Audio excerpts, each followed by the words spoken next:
Bagamat sinabi ng Philippine Coast Guard na kontrolado na ang oil spill mula sa MT Terra Nova sa Bataan, nangangamba pa rin ang ilang mangingisda dito sa Metro Manila. May unang balita live si Bea Pinlac. Bea! Maris, panibagong kalbaryo na naman ang kinaharap ng mga mangingisda natin dito sa Bulungan Fishport sa Parañaque City kung sakaling malasin sila at abutin ang dagat na kanilang pinangingisdaan ng oil spill mula sa Bataan.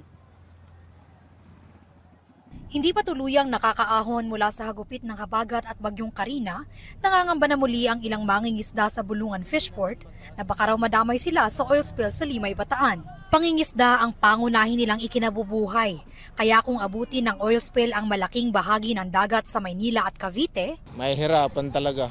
Matitigil yun eh. Kasi sino pang bibili ng isda kung aabot dito? Kawawa naman kami. Kawawa lang kami ng kikitain niya kasi masama sa sa isda eh. Hindi kami makakahuli na maganda. Kwento nila ngayon pa nga lang na hindi pa sila inaabot ng oil spill, matumal na ang benta ng isda dahil nag-iingat na rin daw ang mga mamimili.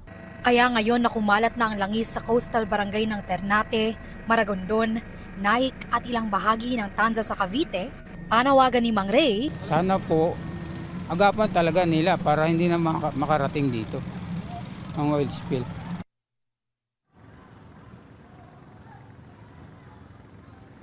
Maris, gaya nga ng sinabi mo, ayon sa Philippine Coast Guard, hindi naman daw inaasahan na umabot sa Metro Manila yung langis na tumagas mula sa MT Terra Nova sa may Limay, Bataan.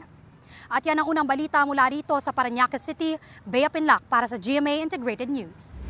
Mga kapuso, para una ka sa mga balita, mag-subscribe sa GMA Integrated News sa YouTube. Sa mga kapuso abroad, subaybayan niyo po kami sa GMA Pinoy TV at sa www.gmanews.tv.